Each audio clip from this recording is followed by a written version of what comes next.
Si Elena ay isang simpleng dalaga mula sa probinsya na naniwala sa madamis na pangako ng isang estrangherong nagngangalang Marco. Ngunit ang kanilang maikling romansa ay nauwi sa isang masakit na trahedya nang biglang mawala si Marco nang walang paalam. Ang masakit pa, iniwan siyang nagdadalang tao. Sa galit ng kanyang ama dahil sa hatid na kahihiyan, itinakwil si Elena at pinalaya sa kanilang tahanan. Sa gitna ng ulan at kawalan ng pag-asa, lumuwas si Elena ng Maynila. Sa kanyang paghahanap ng trabaho, dinala siya ng tadhana sa marangyang mansyon ng mga Valderrama. Doon niya natuklasan ang katotohanan na hinding-hindi niya akalain. Si Marco, ang lalaking nakabuntis sa kanya, ay ang nag-iisang tagapagmana ng bilyong-bilyong kayamanan ng pamilya. Subalit hindi naging madali ang lahat. Si Marco ay biktima ng isang malagim na aksidente na naging sanhi ng kanyang amnesia. Di niya kilala si Elena at meron na siyang mapang-aping fiancé na si Clarissa. Sa loob ng mansyon, si Elena ay nanilbihan bilang isang hamak na katulong habang tinitiis makita ang lalaking mahal niya na tinitingnan siya bilang isang estranghero. Kakayanin ba ni Elena na ipaglaban ang kanyang karapatan at ang kinabukasan ng kanyang anak? Paano kung ang isip ay nakalimot ngunit ang puso pilit kumakawala para maalala ang isang pangakong binitawan sa ilalim ng ulan? Isang kwento ng pagtitiis, paninindigan at ang kapangyarihan ng pag-ibig na hindi kayang burahin ng anumang karangyaan o kawalan ng alaala. Samantala, narito ang ating buong kwento. Malamig ang simoy ng hangin sa Barrio San Roque, ngunit ang loob ng maliit na dampan na Elena ay parang isang pugon sa tindi ng tensyon. Nakayoko si Elena, nanginginig ang mga kamay habang mahigpit na nakahawak sa laylayan ng kanyang kupas na bestido. Sa tapat niya nakatayo ang kanyang amang si Mang Tomas, hawak ang isang kapirasong papel, ang resulta ng kanyang lab test mula sa bayan. Totoo ba to, Elena? Maingay ang paghinga ng kanyang ama, bawat salita'y parang kulog na nagbabadya ng unos. Sumagot ka, buntis ka ba? Hindi makasagot si Elena. Ang tanging narinig sa loob ng bahay ay ang pigil na hikbi ng kanyang inang si Aling Rosa sa sulok. Ang katahimikan ni Elena ang nagsilbing kumpirmasyon. Sinong hayop na gumawa nito sa'yo? Sigaw ni Mang Tomas sabay bagsak ng kamao sa hapagkainan. Si Marco po, itay. Bulong ni Elena sa pagitan ng iyak. Yung lalaking nanunulayan kina Aling Marta noong nakaraang buwan. Pero hindi ko na po siya mahagilap. Sabi nila bigla raw umalis papuntang Maynila. Isang mapait na tawa ang kumawala sa labi ng kanyang ama. Marco? Yung dayong yon na walang ginawa kundi magpapogi sa baryo natin? Niloko ka lang ng lalaking yon, Elena. Ginamit ka lang niya dahil alam niyang musmus ka at madaling mauto. Mahal niya ako, itay. Pangako niyang babalik siya. Wala siyang babalikan dito. Putol ni Mang Tomas. Kinuha nito ang isang lumang maleta at padaskol na inihagi sa harap ni Elena. Simula sa araw na to, wala na akong anak na nagngangalang Elena. Hindi ko itataya ang dangal ng pamilyang to sa isang anak na kinalimutan ng puri para sa isang estranghero. Itay, maawa po kayo. Lumuhod si Elena, nanginig na niyakap ang binti ng ama. Wala po akong matutuluyan, gabi na po, saan ako pupunta? Ngunit tila bato na ang puso ni Mang Tomas. Binuksan niya ang pinto at tinuro ang madilim na kalsada na tanging liwanag ng buwan ang nagbibigay buhay. Lumayas ka. Hanapin mo ang lalaking yun sa Maynila at wag na wag kang magpapakita sa akin hanggat hindi mo ibabalik ang dangal na kinuha mo sa pamilyang ito. Sa gitna ng hagulgol ni Aling Rosa at ng matigas na paninindigan ng kanyang ama, dinala ni Elena ang kanyang maleta. Bawat hakbang palayo sa kanilang bakuran ay parang tinutusok ng libo-libong karayom ang kanyang puso. Hinawakan niya ang kanyang tiyan. Anak, tayo na lang dalawa ngayon. Bulong niya sa dilim. Hindi alam ni Elena na sa malalaking gusali ng Makati, ang lalaking hinahanap niya ay kasalukuyang para sa kanyang buhay sa loob ng isang ICU. Matapos ang isang malagim na aksidente ng sasakyan, ang dahilan kung bakit hindi ito nakabalik sa kanya. At higit sa lahat, hindi niya alam na ang Marco na minahal niya ay ang nag-iisang tagapagmana ng bilyon-bilyong halaga ng Valderrama Group of Companies. Ang ingay ng bus terminal sa Cubao ang sumalubong kay Elena. Malaya ito sa katahimikan ng San Roque. Dito ang hangin ay amoy usok at ang bawat tao ay tila nagmamadali. Walang pakialam sa dalagang namumugto ang mga mata at mahigpit na nakayakap sa kanyang luma at kupas na maleta.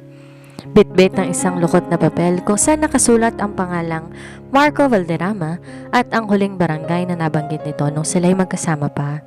Nagsimulang maglakad sina Elena. Lumipas ang 3 araw, ubos na ang baon niyang tinapay at paubos na rin ang barya sa kanyang pitaka. Bawat pintong kinakatok niya sa lugar na sinasabi ni Marco ay iling lamang ang sinasagot sa kanya. Naku Ning, walang Marco Valderrama dito. Karamihan dito mga nangungupahan lang din, sabi na isang ale sa kanya. Napaupo si Elena sa gilid ng bangketa, pagod at gutom. Kumalam ang kanyang sikmura at tila naramdaman niya ang marahang pintig sa loob ng kanyang tiyan. Pasensya na anak, bulong niya habang hinihimas ang puson. Hahanapin natin ang daddy mo, hindi tayo susuko. Biglang bumuhos ang malakas na ulan. Sumilong si Elena sa tapat na isang malaking gate ng isang mansyon sa Forbes Park. Hindi alam na doon nakara ang pamilya ni Marco, kundi dahil yun ang pinakamalapit na masisilungan. Isang itim na kotse ang huminto sa tapat ng gate. Bumukas ang bintana at isang matandang babae na may marangyang hikaw ang tumingin sa kanya na may halong pandidiri at awa. Anong ginagawa mo rito? Bawal ang istambay dito? Wika ng matandang babae. Na walang iba kundi si Doña Aurora, ang lola ni Marco. Pasensya na po, ma'am. Nakikisilong lamang po. Naghahanap po ako ng trabaho. Kahit ano po basta, makakain lang kami ng anak ko. Pakiusap ni Elena. Tinignan ni Doña Aurora ang malaking tiyan ni Elena. Sa hindi may paliwanag na dahilan, tila lumambot ang puso ng matanda o marahil kailangan lang talaga nila ng dagdag katulong sa kusina dahil nag-aalsa ang kanilang mga staff dahil sa kanyang kasungitan. Pumasok ka, magpatayo ka. Kung marunong ka maglinis at magluto, baka may lugar ka dito sa Valderrama Mansion. Anang matanda? Pumasok si Elena sa loob ng mansyon.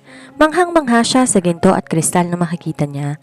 Ngunit habang papunta siya sa quarters ng mga katulong, isang malaking frame ng litrato sa may sala ang nakakuha ng kanyang atensyon.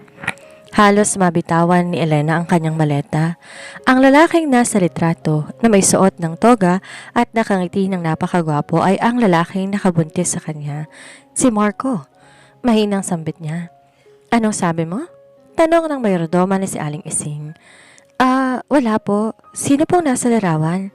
Tanong ni Elena, kabado ang boses. Si Sir Marco yan. Ang kaisa-isang apo ni Doña Aurora. Kaya lang nasa ospital pa hanggang ngayon. Comatose. Na-aksidente nung galing siyang probinsya. Malungkot na paliwanag ni Ising. Napahawak si Elena sa dingding. Kaya pala hindi ito bumalik. Hindi siya niloko ni Marco, ngunit ang katotohanan ay mas masakit. Narito siya sa bahay ng lalaking mahal niya, ngunit bilang isang hamak na katulong, habang ang lalaking ama ng kanyang anak ay hindi man lang maidilat ang mga mata. Naging mahirap ang mga unang linggo ni Elena sa loob ng mansyon ng mga Valderrama. Bilang pinakabagong katulong sa kanya, binibigay lahat ng mamabigat na trabaho mula sa pagpapakintab ng mahahabang pasilyo hanggang sa paglalaba ng mga kortinang halos hindi niya mabuhat sa bigat ng kanyang tiyan. Ngunit tiniis niya ang lahat. Sapat sa kanya ang makitid na kwartong binigay sa kanya dahil alam niya sa kabilang dulo ng mansyong iyon, sa isang silid na puno ng mga mekanikang medikal, naroon si Marco.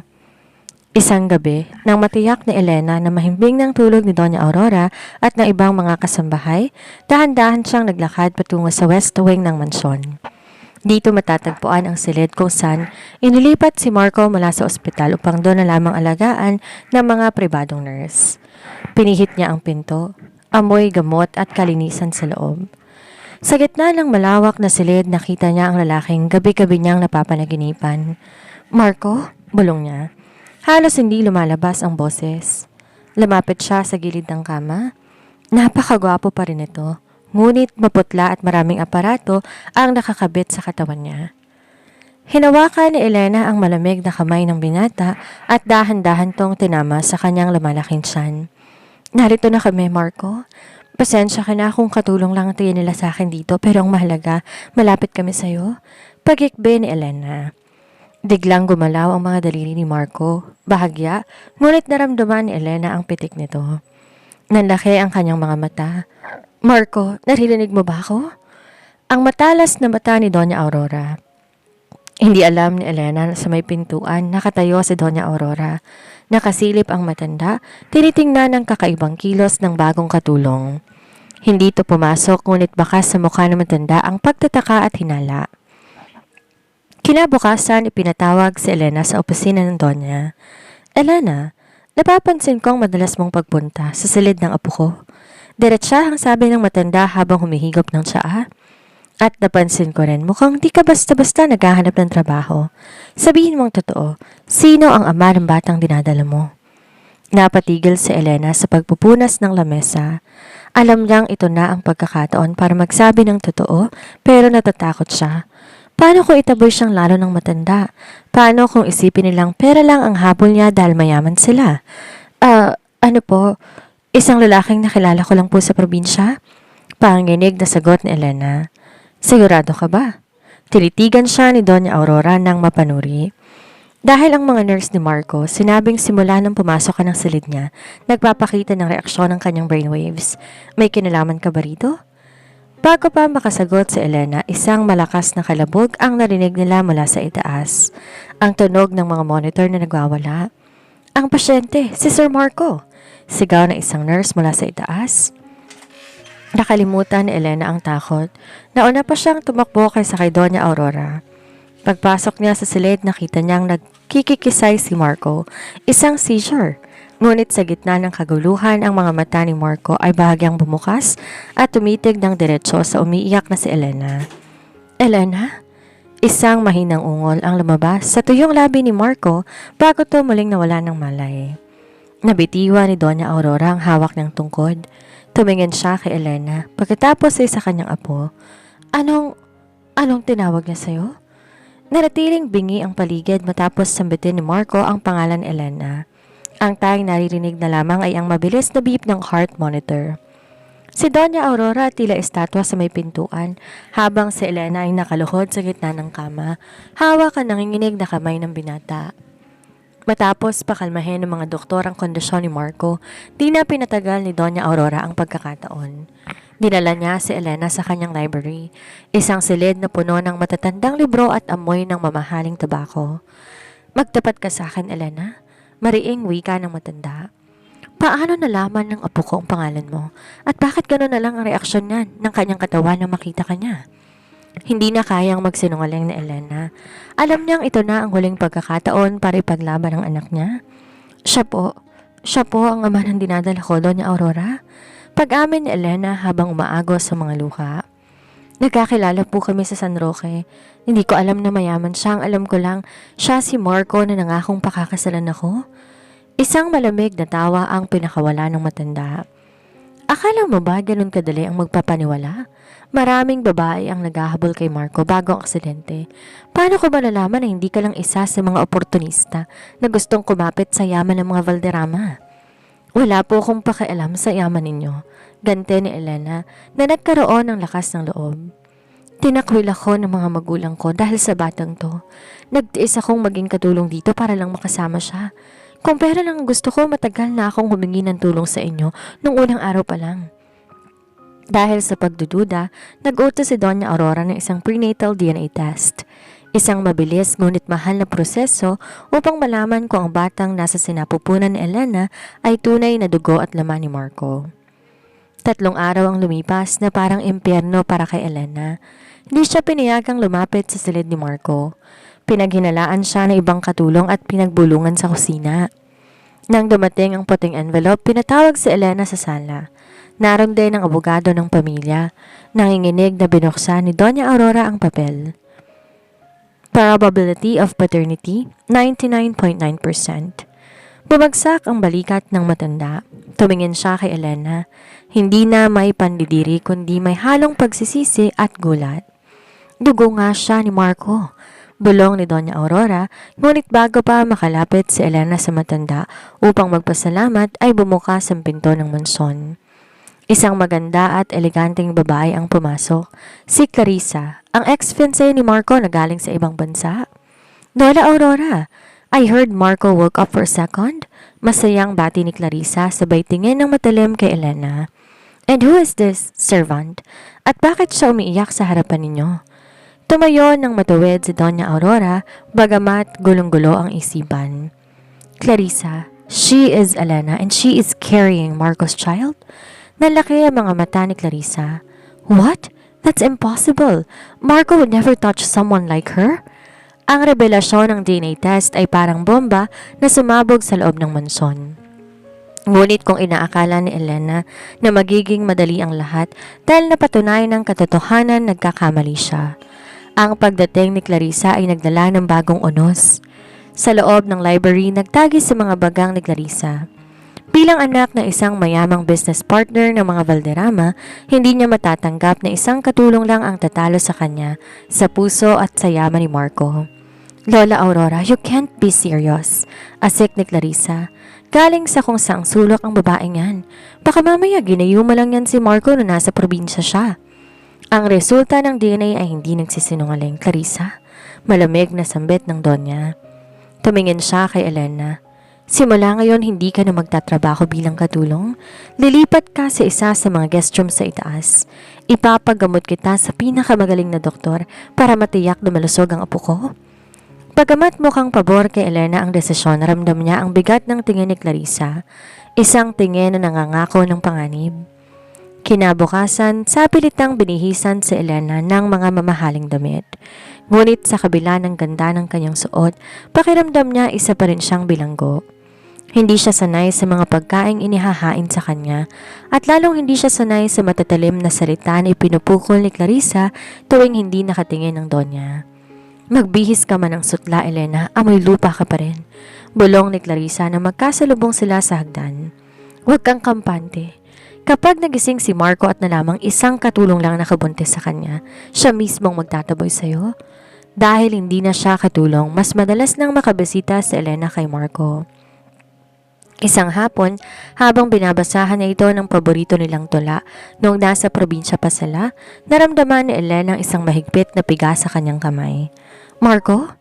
Dahan-dahang minulat ni Marco ang kanyang mga mata. Malabo pa ang kanyang paningin at tila hirap siyang kilalanin ng paligid. Nasaan ako? Paos na tanong ng binata. Nasa bahay ka na, Marco. Ako to, si Elena. Naiiyak na sagot ng dalaga. Pumasok si Doña Aurora at Clarissa sa silid dahil sa narinig na ingay. Agad sumingit si Clarissa at itinulak ng bahagya si Elena para siyang makaharap ng binata. Marco, darling, thank God you're awake. Pag-arte ni Clarissa. Tumingin si Marco kay Clarissa pagkatapos ay kay Elena. Kumunot ang kanyang noo. Clarissa, kilala kita. Pero siya? Lumingon siya kay Elena na umaasang makikilala siya nito. Sino siya? Bakit siya narito sa loob ng kwarto ko? Parang gumuho ang mundo ni Elena. Ang aksidente ay nag-iwan ng malaking sugat sa alaala ni Marco.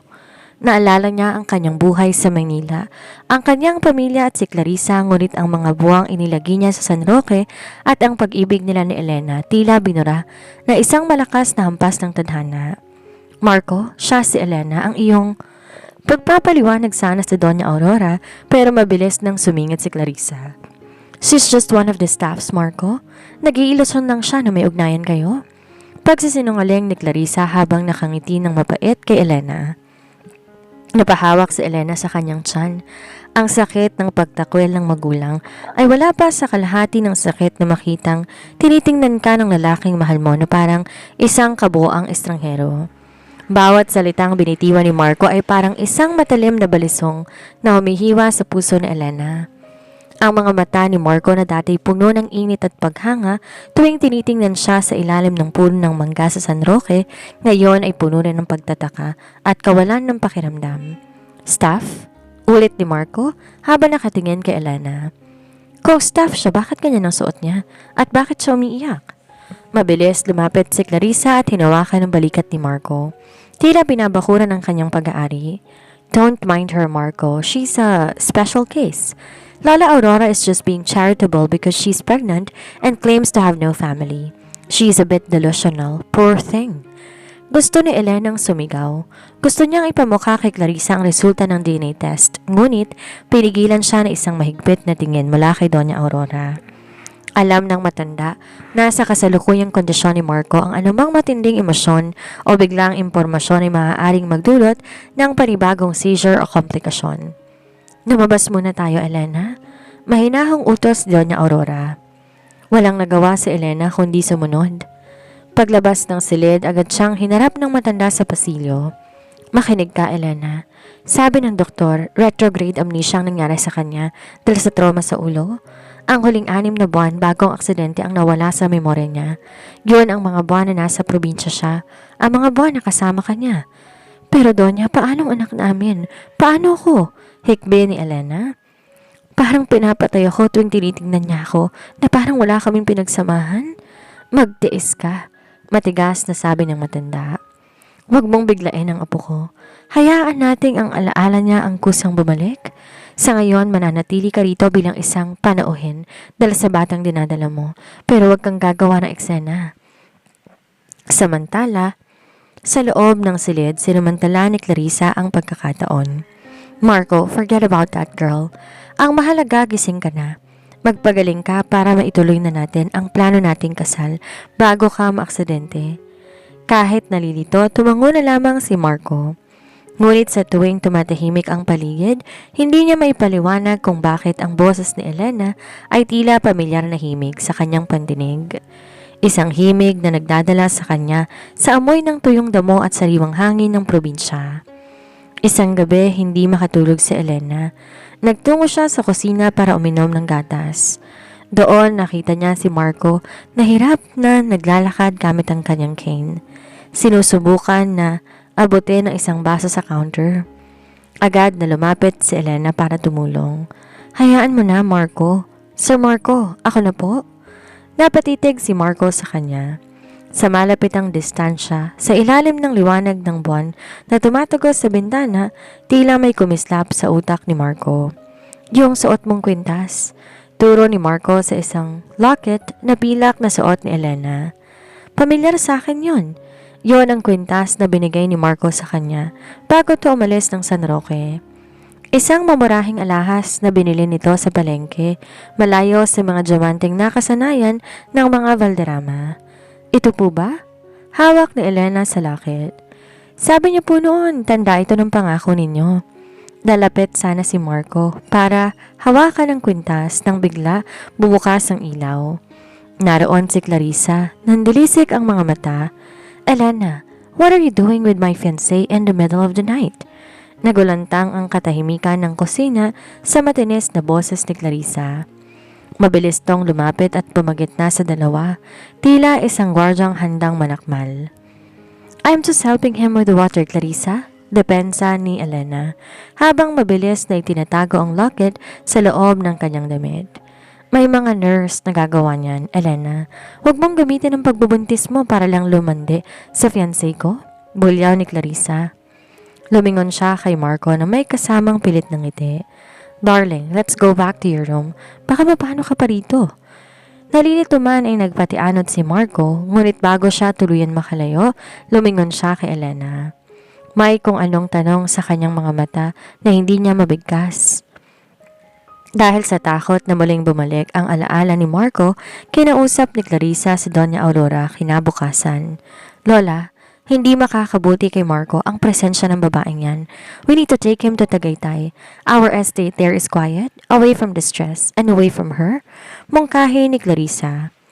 Noong una ay nag-aalinlangan ng matanda, ngunit dahil nais din niyang protektahan ang kalusugan ng apo, sumang-ayon ito. Pero sasama si Elena, hindi ko hahayaang mapalayo sa paningin kong dinadala niya. Naggit-git sa galit si Clarissa, ngunit wala siyang magagawa. Nakaisip siya ng ibang paraan. Sisiguraduhin niyang magmumukhang katulong lamang si Elena sa paningin ni Marco sa buong pananatili nila doon. Pagdating sa malamig na mansyon ng Tagaytay, lalong naging mailap si Marco. Ngunit ang malamig na simoy ng hangin at ang tanawin ng bulkan ay tila unti-unting nagpapakunot sa kanyang noo. Ang lamig ay nagpapaalala sa kanya ng mga madaling araw ng San Roque. Isang hapon, habang naglalakad si Marco sa garden, nakita niya si Elena nakaupo sa isang bench. Hinahaplos ang kanyang tiyan habang kumakanta na isang pamilyar na oyayi. Napatigil si Marco. Ang himig na iyon, narinig niya na iyon hindi sa Maynila, kundi sa isang lugar na amoy palayan at puno ng kawayan. Elena, tawag niya. Lumingon si Elena, gulat na gulat. Bakit? Bakit parang alam ko ang kantang yan? At bakit tuwing tinitingnan kita sumasakit ang ulo ko pero bumibilis ang tibok ng puso ko? Lumapit si Marco. Hindi alintana ang kanyang tungkod. Dahil ang puso ay hindi nakakalimot, Marco.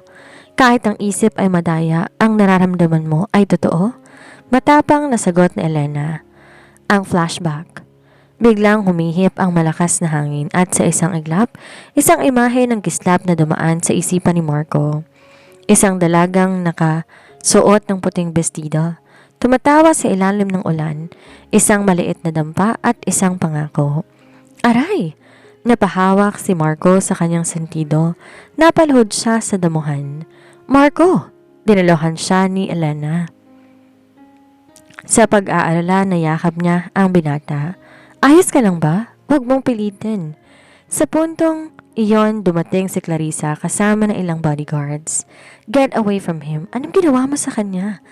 Ngunit bago pa makalapit si Clarissa, tinignan siya ni Marco nang may kakaibang talim. Clarissa, stop. Elena, was I with you in San Roque? Natahimik ang lahat. Ang tanong na iyon ang kinatatakutan ni Clarissa.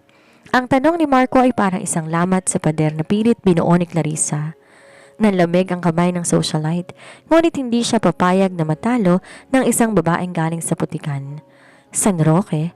Darling, baka epekto lang yan ng mga gamot mo. Pilit na tawa ni Clarissa habang pilit tinatayo si Marco.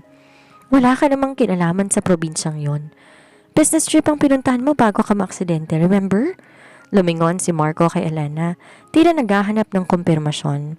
Ngunit bago pa makapagsalita si Elena, hinila na siya palayo ng mga bodyguard ni Clarissa sa utos ng isang palihim na senyas. Nang gabing yon, hindi mapakali si Clarissa. Alam niyang unti-unti nang bumibigay ang amnesia ni Marco. Kailangan niyang gumawa ng paraan para tuluyang mapalaya si Elena bago pa tuluyang magdugtong-dugtong ang mga alaala nito. Kinausap niya si Elena sa madilim na balkonahe ng mansyon. Magkano? Direktang tanong ni Clarissa habang naglalabas siya ng checkbook. Hindi nabibili ng pera ang pamilya ko, Clarissa.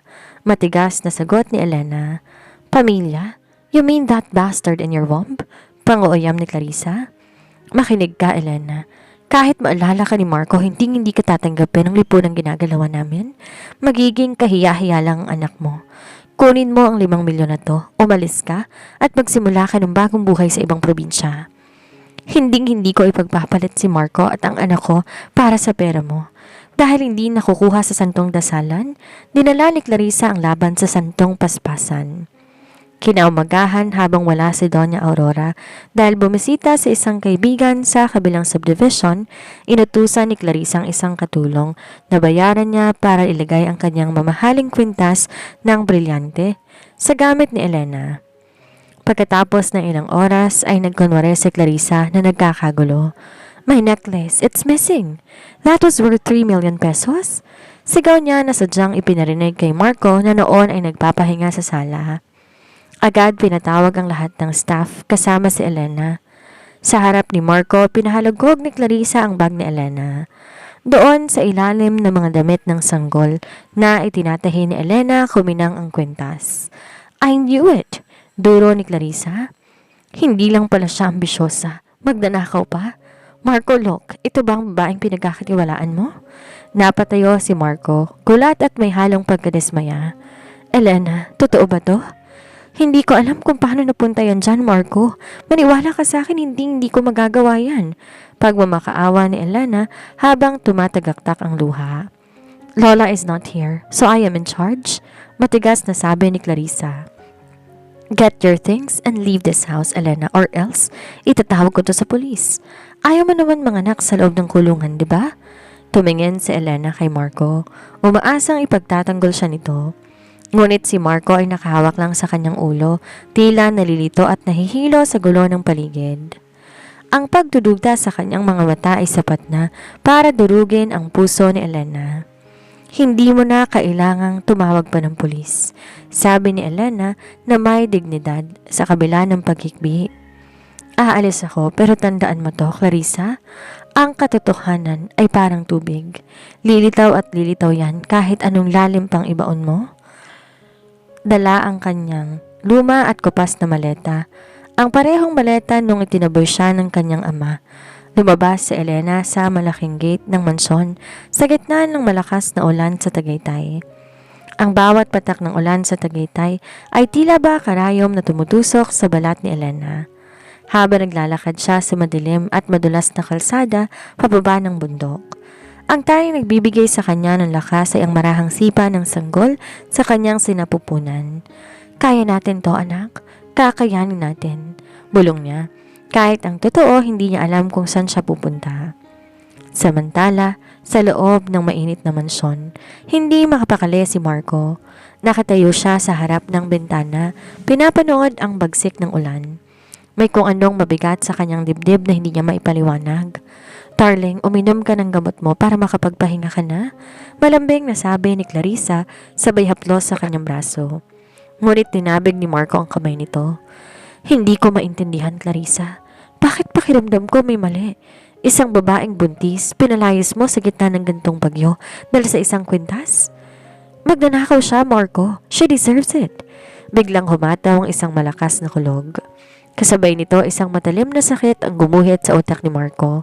Ang imahe ng ulan, ang amoy ng basang lupa, at ang isang boses na sumisigaw. Marco, huwag mo kong iiwan. Mangako ka, babalik ka. Napahawak si Marco sa kanyang ulo at napasandal sa pader. Ang mga puzzle pieces sa kanyang utak biglang nagkadugtong-dugtong. Ang San Roque, ang pagtatago nila sa ilalim ng ulan sa isang kubo, ang pangako niya kay Elena bago siya humarurot pauwi ng Maynila para ayusin ang kanilang kasal. Nanlaki ang mga mata ni Marco. Tiningnan niya si Clarissa ng may galit na hindi nito kailanman nakita. Nagsinungaling ka, Marian, na sabi ni Marco. Hindi siya staff, hindi siya delusional. Siya si Elena, ang babaeng pakakasalan ko sana bago mangyari ang aksidente. Marco, nagkakamali ka. I remember everything now, Clarissa. Every single thing. Sigaw ni Marco. Di na niya kailangan ng tungkod. Ang galit at pag-ibig ang nagbigay sa kanya ng lakas. Nasaan ang kwintas? Nasaan ang kwintas na ninakaw niya? Mabilis na hinalugkog ni Marco ang drawer ni Clarissa hanggang makita niya ang resibo ng insurance ng kwintas. Doon napansin niya ang isang maliit na plastic mula sa isang drugstore, isang pampatulog. Nilasing niyo ang alaala ko, pero ngayon gising na ako. Sa labas, napasigaw si Elena sa sakit, napakapit sa puno ng pine tree. Ang kanyang bestida ay basa na, hindi lang ng ulan, kundi ng kanyang panubigan. Diyos ko, wag po ngayon, wag dito, pagsusumamo niya. Ang sakit ay paulit-ulit, mas mabilis, mas matindi. Napaluhod siya sa putikan, sapo ang kanyang tiyan. Sa kalayuan may nakita siyang dalawang ilaw ng sasakyan na humaharurot. Akala niya tulong na iyon, ngunit dahil sa dulas ng daan, ang sasakyan ay tila nawala ng kontrol. Bumukas ang pinto ng sasakyan, lumabas ang lalaking tila baliw na sumisigaw sa gitna ng ulan. Elena! Elena! Marco! Nangihinang tawag ni Elena bago tuluyang magdilim ang kanyang paningin. Nakarating si Marco sa kanya bago pa man siya tuluyang bumagsak sa putikan. Binuhat siya nito ng buong ingat, di alintana ang sariling kaligtasan. Nandito na ako, mahal ko. Hindi na kita iiwan. Hindi na. Sa loob ng puting sasakyan ni Marco, ang ingay ng wiper at bugso ng ulan ay dinaig ng mga ungol ng sakit ni Elena. Hawak ni Marco ang manubela sa isang kamay habang isa'y mahigpit na kakapit sa kamay ni Elena. Konting tiis na lang, Elena. Malapit na tayo, sigaw ni Marco. Habang ang kanyang puso ay tila sasabog sa kaba, ang kanyang memorya ay malinaw na parang kristal. Naalala niya ang bawat halik, bawat pangarap at ang pangakong binitawan niya sa ilalim ng mga bituin sa San Roque. Pagdating sa ospital sa Tagaytay, agad sinakay si Elena sa stretcher. Duguan at puno ng putik ang mamahaling damit ni Marco, ngunit wala siyang pakialam. Sir, hanggang dito na lang po kayo. Pigil ng nurse nung tangkain ni Marco ang pumasok sa delivery room. Asawa ko siya. Hayaan niyo akong samahan siya, giit ni Marco. Sa huli, pinayagan siya matapos makita ang determinasyon sa kanyang mga mata. Sa loob, hinarap nila ang pinakamahirap na laban. Marco, hindi ko na kaya. Nangihinang bulong na Elena. Ang kanyang mukha kasimputi na ng kumot. Kaya mo, Elena. Para sa akin, para sa anak natin. Nandito ko, hindi na ako aalis. Hindi nang muli. Sagot ni Marco habang hinahalikan ng noo ng dalaga. Sa isang huling malakas na pag-iri at sa gitna ng panalangin, isang matinis na iyak ang pumunit sa katahimikan ng silid. Isang sanggol na lalaki, ang bunga ng kanilang pag-ibig na sinubok ng tadhana. Makalipas ang ilang oras, payapang natutulog si Elena sa kanyang private room habang karga ni Marco ang kanilang anak na pinangalanan nilang Marcos Gabriel. Bumukas ang pinto, pumasok si Doña Aurora, kasunod ng 2 taong hindi inaasahan ni Elena na makikitang muli, sina Mang Tomas at Aling Rosa. Itay, inay! Gulat na sambit ni Elena nang magising siya. Anak, patawarin mo kami. Hagulgol ni Aling Rosa habang yumayakap sa anak. Pinuntahan kami ni Doña Aurora sa probinsya. Sinabi niyang lahat.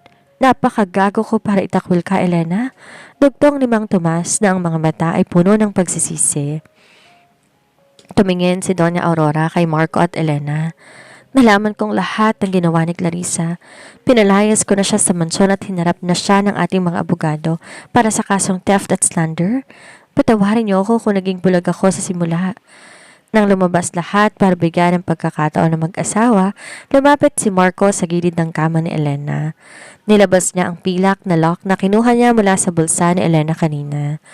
Elena, ang kwintas na ito ay simbolo ng isang pangakong napako dahil sa aksidente, wika ni Marco. Ngunit ngayon gusto kong paltan to ng isang bagay na mas matibay. Kinuha ni Marco ang isang maliit na pelos na kotak mula sa kanyang bulsa. Sa loob ay isang singsing na may malaking diamante, ang tunay na Valderrama heirloom. Elena, sa harap ng anak natin at sa harap ng Diyos, di na kita hahayaang maging katulong o panauhin lang sa buhay ko. Will you marry me? Officially this time. Sa gitna ng mga luha ng kagalakan, tumango si Elena. Oo, Marco. Kahit kailan di naman nagbagong sagot ko. Sa labas ng ospital, tumila na ang ulan. Ang sikat ng araw nagsimulang sumilip sa likod ng mga ulap ng Tagaytay, hudyat na isang bagong simula para sa batang ina at sa lalaking hindi siya kailanman tunay na kinalimutan ng puso. Ang baryo San Roque ay hindi na gaya ng dati. Sa tulong ng Valderrama Foundation, nagkaroon ng baryo ng sariling modernong health center at isang daycare para sa anak ng mga magsasaka. Ngunit sa gitna ng mga pagbabagong to, ang lumang dampan ni Elena ay nanatiling nakatayo. Di na bilang isang barong-barong, kundi isang maayos at magandang rest house na napapalibutan ng mga punong mangga. Isang kulay itim na SUV ang huminto sa tapat ng bahay ni Mang Tomas. Unang bumaba ang isang batang lalaki, si Marcos Gabriel, na ngayon 5 taong gulang na at carbon copy ng kanyang ama. Lolo! Lola! Sigaw ng bata. Patakbong yumayakap sa binti ni Mang Tomas na naghihintay sa balkonahe. Sumunod na bumaba si Marco na ngayon CEO na ng kanilang kumpanya, ngunit mas piniling magsuot ng simpleng polo shirt tuwing bibisita sila sa probinsya. Inalalayan niya ang kanyang asawa, si Elena, na lalong naging elegante sa paglipas ng panahon, subalit ang mga matay na natiling mapagkumbaba. Habang naghahanda ng tanghalian sina Aling Rosa at Elena sa kusina, nagkukwentuhan tungkol sa mga bagong recipe na natuturan ni Elena sa Maynila. Lumabas si Marco sa likod bahay. Doon niya natagpuan si Mang Tomas, nakaupo sa ilalim ng malaking punong mangga kung saan dati nagtatago sina Marco at Elena. Salamat po tay sa pagtanggap muli sa amin, sabi ni Marco habang inaabutan ng malamig na inumin ang biyanan. Tumingin si Mang Tomas sa malayo sa mga palayang luntian. Ako ang dapat nagpapasalamat, Marco. Hindi mo lang binuo ang pamilya ng anak ko, binuo mo rin ang pagkakaibigan nating lahat. Akala ko noon katapusan na ng dangal ni Elena, yun pala'y simula na isang mas malaking pagpapala. Bago lumubog ang araw, naglakad-lakad ang mag-asawa sa pampang ng Sapa kung saan sila unang nagsumpaan. Hawak ni Marco ang kamay ni Elena at sa kabilang kamay ni Elena ay ang munting kamay ni Marcos. Minsan iniisip ko pa rin kung ano ang nangyari kung di ako nagkaroon ng amnesia, bulong ni Marco. Baka mas maaga tayo naging masaya. Ngumiti si Elena at sinandal ang kanyang ulo sa balikat ng asawa. Siguro kailangan mangyari yon, Marco, para mapatunayan natin na Kahit anong hirap, kahit anong layo, at kahit makalimot man ang isip, ang puso, laging alam ang daan pa uwi sa taong mahal niya. Tumingala si Elena sa langit. Ang dating batang ina na itinakwil at pinaliit ay isa na ngayong simbolo ng katatagan. Ang kanyang kwento hindi na tungkol sa pagkakamali, kundi tungkol sa pagbangon at sa walang hanggang kapangyarihan ng pangalawang pagkakataon. Doña Aurora, nananatiling aktibo sa charity work at madalas bumisita ng San Roque para mag-scout ng mga scholars. Clarissa, tuluyang nawala sa eksena matapos ang eskandalo at balita'y naninirahan na sa ibang bansa para iwasan ang kahihiyan. Elena at Marco, inanunsyo ang pagdating ng kanilang ikalawang anak, isang babae naman na nagngangalang Aurora Rosa. Ang kwento ni Elena at Marco ay hindi lamang isang tipikal na naratibo ng pag-ibig, puno ng mga aral sa buhay na sumasalamin sa realidad ang maraming Pilipino. Narito ang mga mahalagang aral na makukuha sa kanilang kwento. Ang katatagan sa harap ng pagsubok o resilience. Sa Elena, sumasalamin sa katatagan ng isang babae. Sa kabila ng pagtatakwil ng magulang, hirap ng pagbubuntis mag-isa, at pang-aapi sa kanya bilang katulong, hindi siya sumuko. Ang pagkakamali sa nakaraan hindi dapat maging hadlang upang bumuo ng magandang kinabukasan. Ang pagbangon ay laging isang opsyon, huwag manghusga batay sa panlabas na anyo o katayuan. Ninaliit si Elena ni Doña Aurora at Clarissa dahil lamang siya isang habak na katulong at galing sa probinsya, ngunit sa huli napatunayang ang kanyang dangal at katapatan ay mas matimbang kaysa yaman ng iba. Ang tunay na pagkatao hindi nasusukat sa kapal ng pitaka o sa taas ng pinag-aralan, kundi sa busilak na puso at integridad. Ang kapangyarihan ng pagpapatawad. Sa huling bahagi, nakita natin ang paghingi ng tawad ni Mang Tomas at ang pagtanggap ni Elena dito. Kung nanatiling matigas ang puso ni Elena, hindi mabubuo ang kanilang pamilya. Ang pagpapatawad ay hindi para sa taong nagkasala, kundi para sa sariling kapayapaan. Ang pamilya, pamilya pa rin sa huli at ang pagbabalik loob ay nagdadala ng tunay na kagalingan. Ang pananagutan sa ginawang aksyon. Pinakita ni Marco nang bumalik ang kanyang alaala na ang tunay na lalaki marunong managot sa kanyang obligasyon. Di niya tinalikuran sa Elena sa kabila ng pressure mula sa kanyang pamilya at kay Clarissa. Ang pananagutan sa bunga ng ating mga desisyon tulad ng pagkakaroon ng anak ay tanda ng tunay na kapanahunan o maturity at karakter. Ang katotohanan ay laging mananaig. Ginamit ni Clarissa ang panlilinlang, pagnanakaw at pagsisinungaling para sirain si Elena, ngunit sa huli, siya pa rin ang napahamak. Walang lihim din ang hindi nabubunyag. Ang paggawa ng masama sa kapwa para sa pansariling interes, laging may masamang balik. Ang puso may sariling memorya. Bagat na wala ang alaala ng isip ni Marco, ang kanyang nararamdaman para kay Elena ay nanatili. Ang puso ay nagturo sa kanya ng daan pabalik sa katotohanan at ang tunay na pag-ibig ay higit pa sa pisikal na atraksyon. Ito'y malalim na koneksyon na hindi basta-basta nabubura ng anumang aksidente o panahon. Di nasusukat ang halaga ng isang tao sa kung paano siya nadapa, kundi kung paano siya tumayo at nagpatuloy sa paglakad. Ang kwento ni Elena at Marco ay hindi lang isang simpleng pantasya. Ito'y nagsilbing salamin sa maraming kabataang ina at mga pamilyang nagkaroon ng lamat dahil sa hindi inaasahang pangyayari. Pagbasag sa stigma ng batang ina. Madalas sa lipunan kapag ang babae na buntis ng maaga, titingnan siya bilang sira ang kinabukasan. Ang mensahe, pinakita ni Elena na ang pagiging ina ay hindi kapansanan o katapusan ng pangarap. Ito'y bagong yugto na nangangailangan ng mas matinding lakas. Ang kanyang tagumpay sampal sa mga taong humusga sa kanya nung siya ay lugmok pa. Ang papel ng mga magulang mula sa galit patungo sa pag-unawa. Ang karakter ni Mang Tomas ay kumakatawan sa mga magulang na tradisyonal at ma-pride. Ang pagsisisi niya sa huli ay nagturo na ang pagdidisiplina ay mahalaga, ngunit ang pag-abandona sa anak sa oras ng kagapitan ay mas malaking pagkakamali. Ang pamilya ang dapat unang takbuhan, hindi ang unang manghuhusga. Ang pag-ibig bilang isang desisyon, hindi lang emosyon. Nang bumalik ang alaala ni Marco, maaari siyang pumili ng mas madaling buhay. Ang manatili kay Clarissa at iwasan ang iskandalo, ngunit pinili niya si Elena. Ang tunay na pag-ibig mapanindigan. Ito'y pagpili sa katotohanan kahit ang kapalit ay ang pagtalikod sa marangyang buhay o pagharap sa galit ng lipunan. Kung ikaw nasa kalagayan ng mga tauhan, ano ang gagawin mo? Kung ikaw si Elena, mapapatawad mo ba ang mga magulang na nagtaboy sa iyo nung buntis ka at walang matutuluyan?